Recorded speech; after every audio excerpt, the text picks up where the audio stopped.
Thanks for staying with us. Now, President Akufo-Addo has challenged the Muslim population in Ghana to report suspicious characters in their neighborhood to help foil any possible terror attack in the country. In the wake of terror alert by security experts and with recent terrorist attacks in neighboring Burkina Faso, the president urged people residing in the Zongos not to allow people with terrorism intent to take advantage of the country's hospitality. Delivering a speech at the 2019 Eid celebration at the Independence Square in Accra, President Akufo-Addo also challenged Muslims in Ghana not to, quote, go back to business as usual after the spiritual journey of 29 days fasting.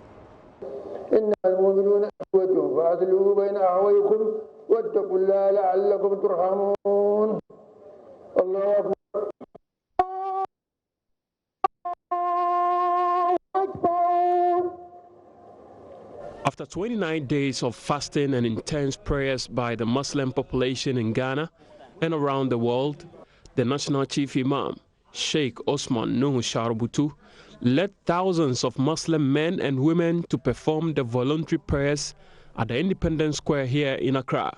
The prayers were followed by a sermon in which the National Chief Imam urged the Muslim population to live in peace with Muslims and non-Muslims. So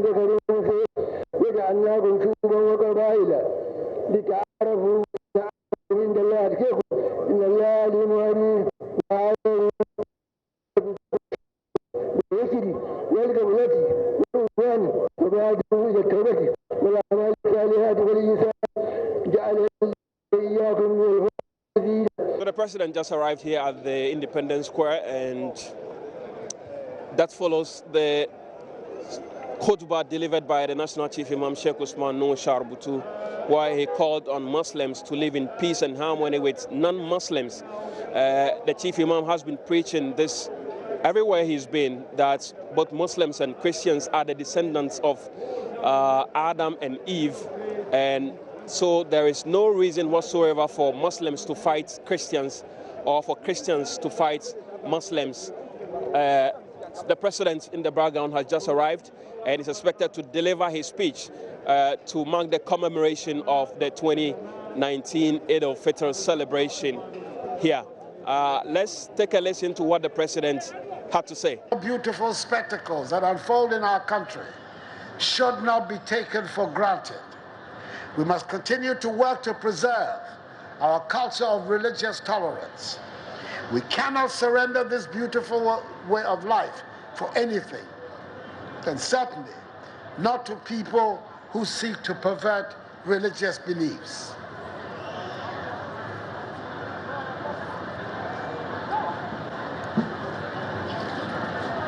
I urge all of you not to let agents provocateurs destroy our unique way of life.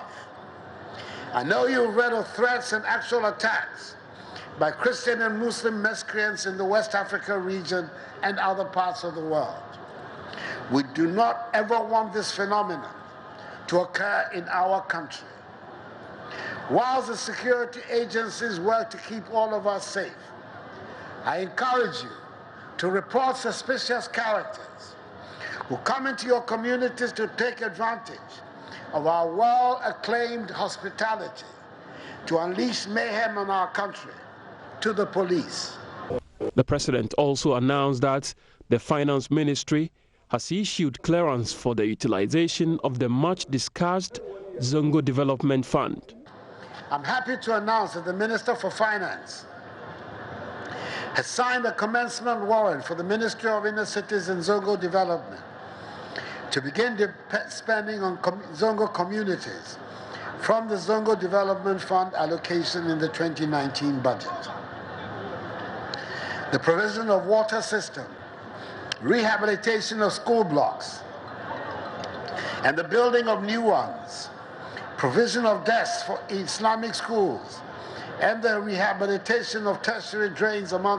With the clearance given by the Finance Ministry, it is expected that development in the Zongos kickstart with speed. Latif Idris, JoyNews, Accra. Now, if you live in a Zongo community and you've been wondering when government will start dispersing the Zongo Development Fund, the Vice President has some answers. Dr. Mahamudu Bawumia says the Minister of Finance has signed the commencement warrant, you may have heard the President say so too, for the Ministry of Inner City and Zongo Development to begin spending on the Zongo Development Fund allocation in the 2019 budget. He adds that disbursement of the fund will solve many developmental challenges in Zongo communities across the country. Dr. Bawumia made the statement when he joined Orthodox Muslims at the Na Sidiki Bomi Second Park for the open congregation prayers. This is the first time a sitting vice president has joined Muslims for Eid al-Fitr prayers in the Upper West region. Vice President Dr Mahamudu Bawumia joined tens of thousands of worshippers of the Orthodox Muslim faith for the 2-rakat open congregational prayer led by the Imam of Jami, Dr. Suleiman Bakuri.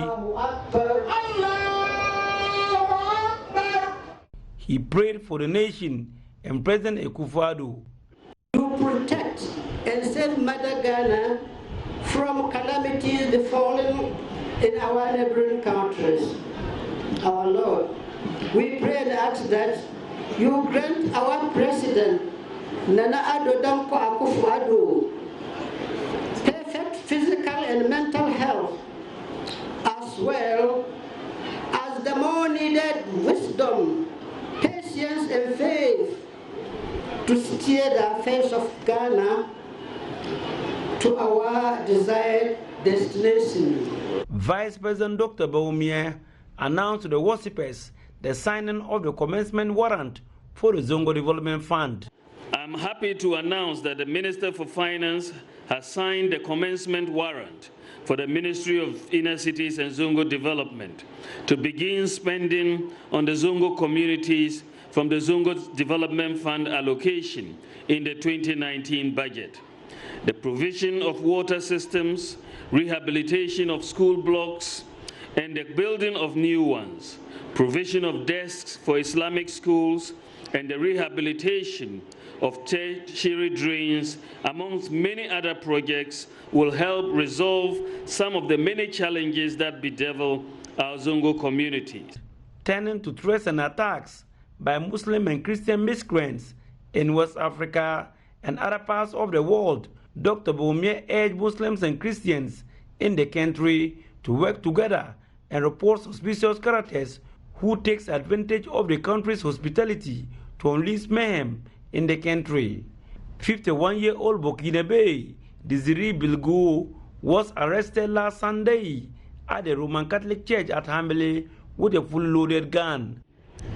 I applaud the vigilance of Gregory Bangbeme and George Bonfodon, members of the Roman Catholic Church in Hamele in the Upper West region, who together with church leaders alerted the police about the presence in the church of an armed person who turned out to be a national of our neighboring country of Burkina Faso.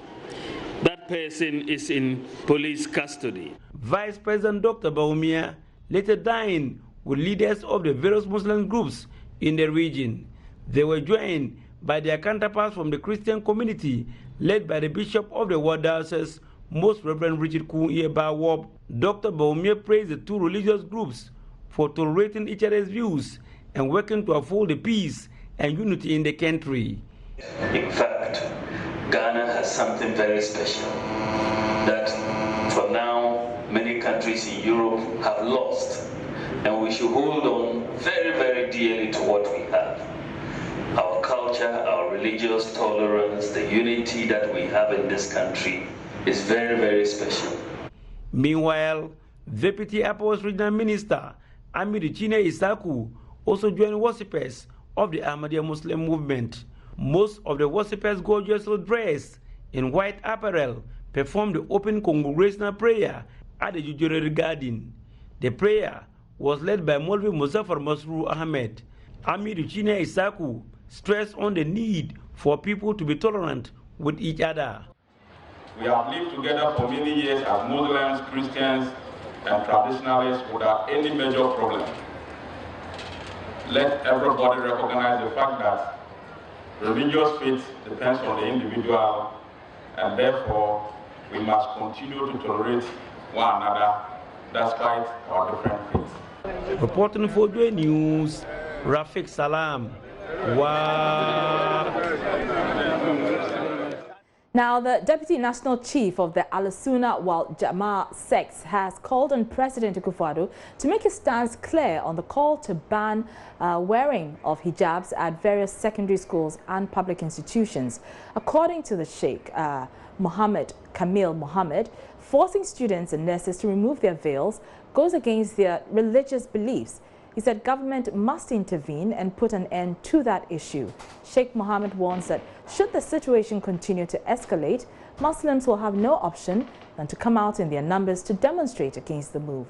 He was speaking at the annual Eid al-Fitr celebration at Otafo, a suburb of Kumasi in the Ashanti region. We are peaceful people. Muslims in Ghana, we are peaceful. As we know, we are tolerant to them. So they should be tolerant to us so that we sit, let our children wear their hijab. That is our life. You can't change us. You can't change us because that's what Quran says. Quran didn't talk to me. He asked Prophet Sallallahu Alaihi Wasallam, Ya Nabi, Kulli azwajika wa banatika. Then he said, Oh Prophet, tell your wives and your children and the believers' children to wear hijab. So can you take you from this? What Quran says, you are lie. I think they are now harassing them about their hijab. And I don't think that is, the good practices that they are doing. They have to be tolerant to the Islam, to the Muslim, to our daughters, because that is our religion. You can't take us out from the religion. Anything that you do, you can't take us out of it. So they should be patient. So they should, think twice. Sat before several times with the Peace Council. But still now, some of them are saying that they won't allow. They disagree about what Peace Council is saying. But we don't mind. We'll wait. So we want this government to come out. We want this government to come out and let his people to know that Ghana is, a secular country. It's not for Christians. So they can't control us. They can't ask us to do what they want. We are Muslims. We will stay Muslims. We will die Muslims. Now, Ramadan is a period dedicated for spiritual cleansing and bonding with God by people of the Islamic faith. But for some, it's a period of shedding excess fat and weight. JoyNews' Latif Idris caught up with some worshippers at the Independence Square after the 2019 Eid prayers and asked them the health benefits of the 29 days of fasting. The National Chief Imam Sheikh Muhammad just finished delivering his khutbah here at the Independence Square to mark the commemoration of the 2019 Eid al-Fitr celebration. Now, during the 29 days of fasting, Muslims across the globe are expected to develop some good attitudes and shed off the bad ones. There are also health benefits of the 29 days of fast, and that has to do with shedding off unwanted fat and weight. Question I'm asking today is how much fat or weight were you able to shed off during the 29 days of fasting in Ramadan? I tried wearing my belt last night. I could see that I've jumped to the next hole. That means there has been some reduction. So hopefully, I know some fats have been in me, and surely I know it applied to everybody that fast this year. Yeah. Are you able to measure the fats or the weights? That's not yet. You know, we just end yesterday, and then. So tell me, within your system, do you feel that's changed? Oh, that's what I'm saying. Yes, of course. I could see that. If the coach, Kwesi Apia, can include me in his team, I think I can play. Because I can see I'm very, very light. So if Asamoah is not coming, he can fix me there so that I can, because the fasting has really make me fit. Would say that I have lost some pounds. I can feel it. It has made me extra confident. How have you measured that? How did you measure that to conclude? I can see how freely I move. I can see, that I had to do a lot of work yesterday. I need to do some household chores, organize some food at night, cleaning everything, because I had to, early in the morning, be on a TV program as early as 6, which I had to leave the house like 5. But the kind of tiredness and the, that I feel, I realize that it has reduced. So therefore, it looks like, I've lost some fat. How about your clothes, the old clothes? The old clothes don't fit anymore, and, there are some panties I'll say have become a bit loose. There are some shorts you walk around at home that are, quite tight before, and now you can easily fit them. So I would say physically I can see a lot of changes, and it's my hope that from now I'll be doing some therapy, water therapy with some lime and water, just to try as much as possible to keep, the physical, structure I see now. I love it this way. My stomach was getting bloated. So, when I was going last 10 days to the Kingdom of Saudi Arabia, you know what my wife said to me? He said, go and come with your stomach, flat, but not bloated. If you come with bloated stomach, it means that you haven't observed the Hajj as it should. And so I'm grateful to my wife. So you have some packs? Oh, now you can see. Before Ramadan, when I beat my tummy, it sounds ko, but now look at it. You see, the sound has changed. Muslims the world over have yet another opportunity to fast for 6 more days in this month of Shawwal, or June, with the promise of being rewarded as though they fasted for the whole year. An opportunity to shed off some more fat and unwanted weight. Latif Idris, JoyNews, Accra. You're welcome back. Now, the minority in Parliament is predicting the Bank of Ghana's cleanup of the micro and finance sector will worsen the industry's performance instead of making it better. The central bank a few days ago revoked the licenses of over 340 microfinance institutions because they were insolvent. Minority MP on the Finance Committee of Parliament, Isaac Adongo, says the central bank is to blame for the situation because they managed the recent financial crisis in the banking sector poorly. For the central bank to have created insolvent financial institutions and to go after them, collapsing them, is the height of incompetence. And why do I say so? The financial sector is an interrelated, interconnected sector. So it is not one of those sectors where you can isolate one sector, deal with it as though it has no impact on the others. And then when you finish, you come and take the other sector and deal with it as if it has no impact on the other until you have finished. It's not a sector that you can do that. The reason is when you act in one sector, because it's an interconnected and interrelated sector, and because the financial intermediation process that leads to what happens at the banking sector is a flow of the value chain within the financial sector, you are going to have rippling effect that you have to deal with on an ongoing basis in order that you address the systemic risk to the entire sector. And that is what the Bank of Ghana failed to do. So you take microfinance institutions, take money from micro depositors like the market women and the rest. They put some of these monies into investment directly with the banks. They put some of these monies in investment directly with savings and loans companies, with rural banks, and with finance houses, including investment banks and fund management companies regulated by the Securities and Exchange Commission.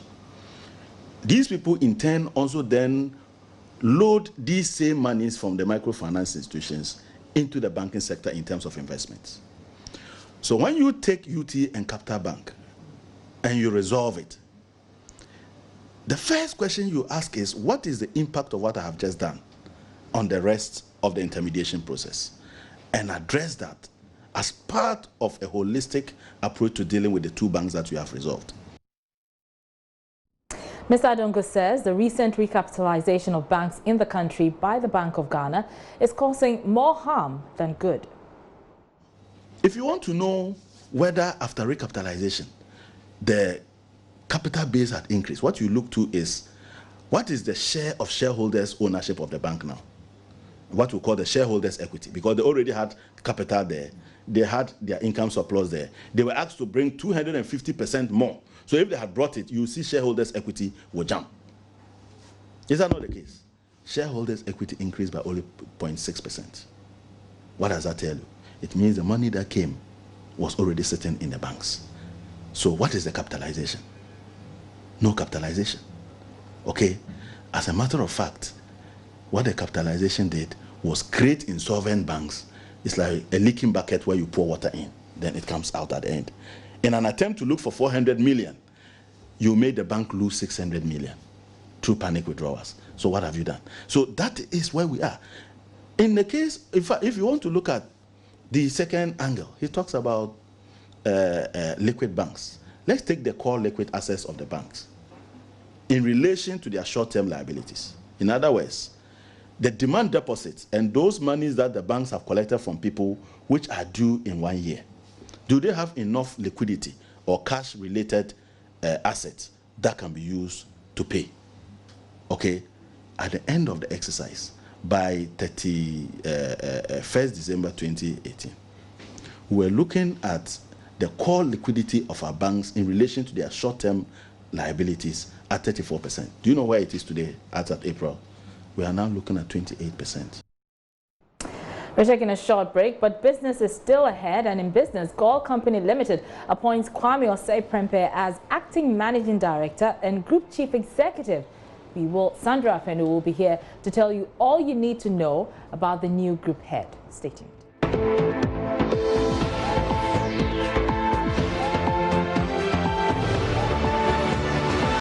Welcome back. Now, this week, JoyNews has been airing a series of stories from communities in the Upper East region where dams have been constructed under the government's One Village, One Dam initiative. Today, we take you to the community of Kajelo in the Katsina-Nankana West District, where the embankment to the dam being constructed there recently collapsed. Residents there say their complaints about the poor quality of work on the dam at the beginning of the project were ignored, and now they are left with a dam that cannot hold enough water for dry season farming. Here's a report by JoyNews' correspondent AhlulBayt Sori and Joshua Assar of A1 Radio in Bolgatanga. Kajelo, a farming community in the Katsina-Nankana West District of the Upper East region. The population of farmers here is about 1,000, according to the assemblyman of the area, Hilary Aniako. A dam for dry season irrigation farming in this community, therefore, was a brilliant idea to the residents.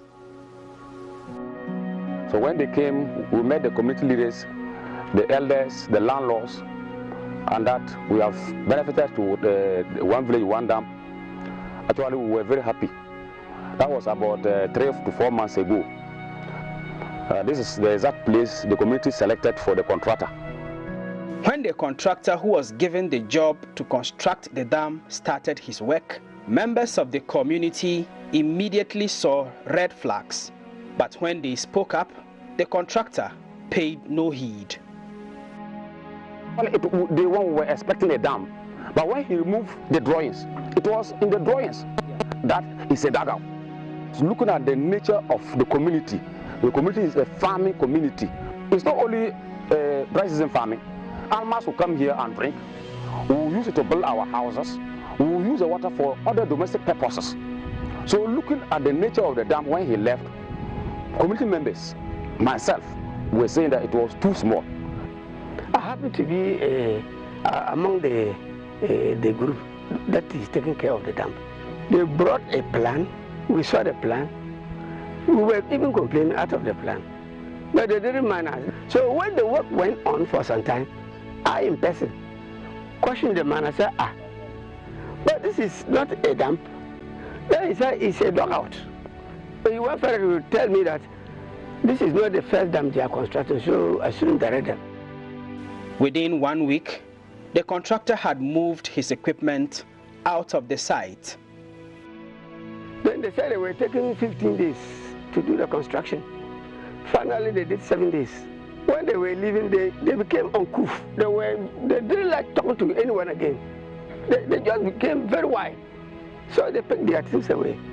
Before I realized the machines are off from this place, people were calling and asking, Assemblyman, the man says he's going to use 15 days. Where is the man? After the first heavy rain of this year, residents of Kajelo came out with excitement to see for themselves what their dam would look like with water in it. Rather, they ended up watching a portion of the bank of their dam crumble under the pressure of water. One sad day, a sad Thursday, but it's going to a month now, that the rain came. The whole place was flooded, and people of the community started jubilating that our constructed dam is now full with what? Water. People were even preparing their seedlings, their pepper seedlings, praying that, oh, there's water. Before we realized, within 30 minutes, there was a disaster. The bank of the river was washed away by this heavy rain, which as a result was a shoddy work, as identified by community members from day one. It looks like, I don't know, I can say a dam, I can say a dugout. It looks like anything, because when you go to see a dam, and you come to see this thing, you can say it's a dam. I knew for sure that the bank will be washed away. If they were to use clay, it will be better. But this is sand. This cannot prevent water from going out. At the time of our visit, the portion of the embankment that collapsed had still not been repaired. It created a gap of about 10 meters somewhere in the middle of the embankment. Portions of the embankment were very loose, and it appeared as though more of it would collapse if more rains were to come. The dam itself was the size of about 3/4 of a football field, with a spillway on one side. The water in it at the time of our visit had not yet covered the entire dam. We spoke to residents of Kajelo who were not satisfied with the state of their dam. All sorts of vegetables in this area. I think we are the best people in this area to do that. This water cannot contain anything. The animals here can consume this water even today, if it's dry season. If women come to do any little garden and these animals also come, where can we find the water from? When I saw it, I was sad because look at this, how can they farm? They cannot do anything with this water. This water, like, is only for the animals. They can't take part in farming activities. It's too small for us because we are more than 1,000 people here to come and work with this small docket. That's why we are begging the government to help us, to come and make it small for us so that it will be big, so that in the dry season we can do what we can get food to eat. The people of Kajelo say they were excited and felt privileged to be selected to benefit from government's One Village, One Dam initiative. But the nature of work done on their dam and how things are eventually turning out have left them disappointed. For Joy News, Albert Sori and Joshua Assar reporting. Meanwhile, Joy News has learned repairs of the broken down portion of the bank has begun, thankfully. Now, as the world marks Environment Day today, we throw the spotlight on one of Accra's most popular slum communities, NEMA, which is being consumed by filth. While global advocacy continues to increase awareness about the need to protect the environment, some residents there feel this push could come to naught if authorities continue to neglect them.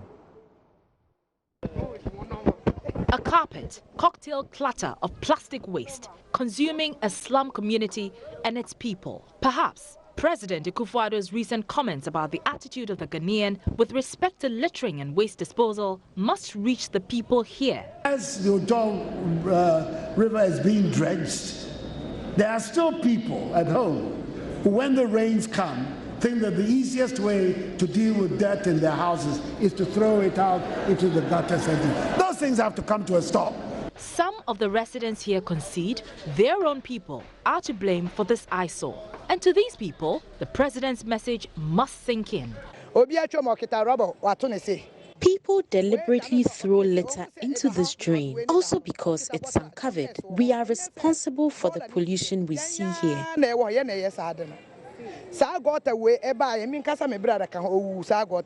A huge drain under construction through NEMA and Mamobi, instead of accommodating running water, has become a waste dump. Recent rains left homes and structures close to this drain flooded. Well, there have been some efforts to clear up the filth, but hard as local authorities try, the pollution remains. These residents say they feel neglected by government. So many years that we've been trying our best to get this thing out, which we've embarked on a certain initiative that we were looking for a government event to should have come out also to give an assistance towards clearing this thing, and then the phase 2 would take place, which we've not seen for now. Some are also blaming the improper waste disposal on the unavailability of waste bins and collectors. They're doing so because the dustbins, the bins that we have around the drain is not enough for the people, and that bins are being provided by the Ambassador Ashim Morton to the community that they should be putting their garbage into it. A campaign spearheaded by President of the Millennium Foundation, Ashim Morton, is looking to clear up the filth one community at a time. It's been going on for about 6 months now, but I've been seeing the same situation for the past 4 years. And I thought it was important to bring attention to this situation because it's about life, it's about humanity. People are dying, and I think it's about time that people see what's happening. Look at this raw sewage coming from the homes. Raw sewage.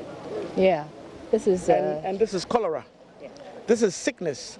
And the correlation between the sickness and people's lives is not there. People don't understand that this can actually make you sick. They see it as a normal lifestyle. He's hopeful this model will be upscaled to the national level. We decided this part about 3 weeks ago. It was clear as baby water. And then when it rained, all the plastics and the garbage from up there came right back in there. So we have to sustain the desilting process. It doesn't look like anything was done at all. Exactly. So until you sustain the process for at least 3 to 4 weeks, this will always be like this because it's coming from the top. Right. And if it's not done, we're doing nothing. As people like Ashim Morton and other clean environment campaigners continue their advocacy and cleanup exercises, the attitudes of the people here will be key in achieving the positive results. We are task force that they brought us to enforce them so that they don't put in something in it. But sometimes they fight we. Oh, really? Yes, they do it. Why? I just don't know. They said this is their community, and this is what, even if we dig it, they will put it more into it. But if the same people who are hardest hit whenever the rains come continue to do the same things and pollute the environment carelessly, then, unfortunately, and quite frankly, this challenge will never go away. Arabo Kumsin for JoyNews. Terrible, terrible. I saw. But watch this video.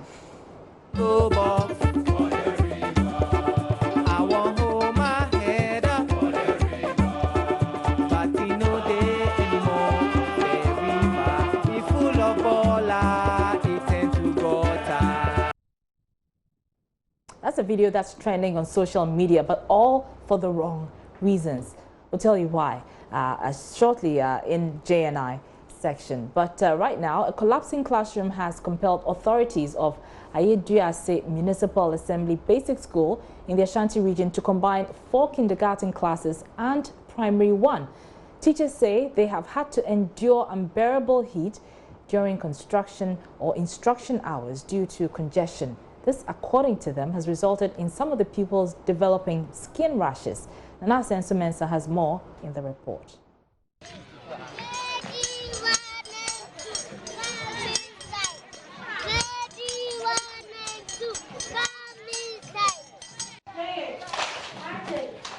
Over 60 pupils are crammed in one classroom instead of the standard 30 or maximum 40. The decision to join KGs 1 and 2 followed continued deterioration of the kindergarten block, which has become so dilapidated it poses a threat to life and property. Primary 1A and B have combined to make one classroom available for the 2 KG classes to avert any unpleasant situation if the children continue using what is considered a death trap. Matilda Com is headmistress. We've joined 2 classes for the preschool, that is the KG. So though it's not easy, the teachers are doing well to help. We've joined them, so because of that, the teachers have been joined together to group them so that we'll have a nice, successful environment. But it's not be easy at all. For now, there are about 60 in a class. Yeah. Instead of 35, 40, it has been increased. There are serious public health concerns due to poor ventilation for both children and teachers under the present circumstance. As for KG 1 and 2, we've been suffering since I came here. Especially, sometimes it goes to the extent that we have some skin rashes on the kids, and the place smells a lot. Also, when it rains, at first, at where we used to be, you see, whenever you get to the class, you see that the place is wet. Everywhere is wet. We don't have the excess chairs, and the class, and as you can see, the number is too large. The Oforikro Municipal Assembly has meanwhile initiated moves to reconstruct the KG block. Gloria Tima Gambra is chief executive. And the first time I saw the block, I realized it wasn't the best for the children.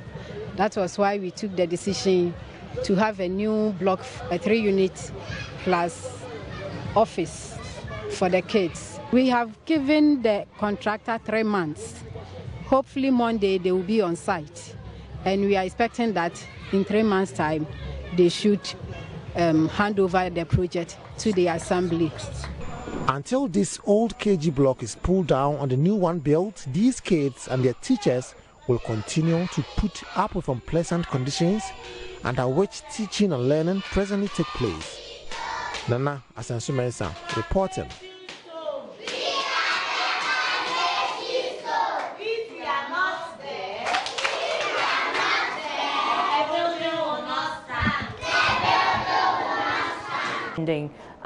Joy News Prime, and the simple message is do the right thing. Good night.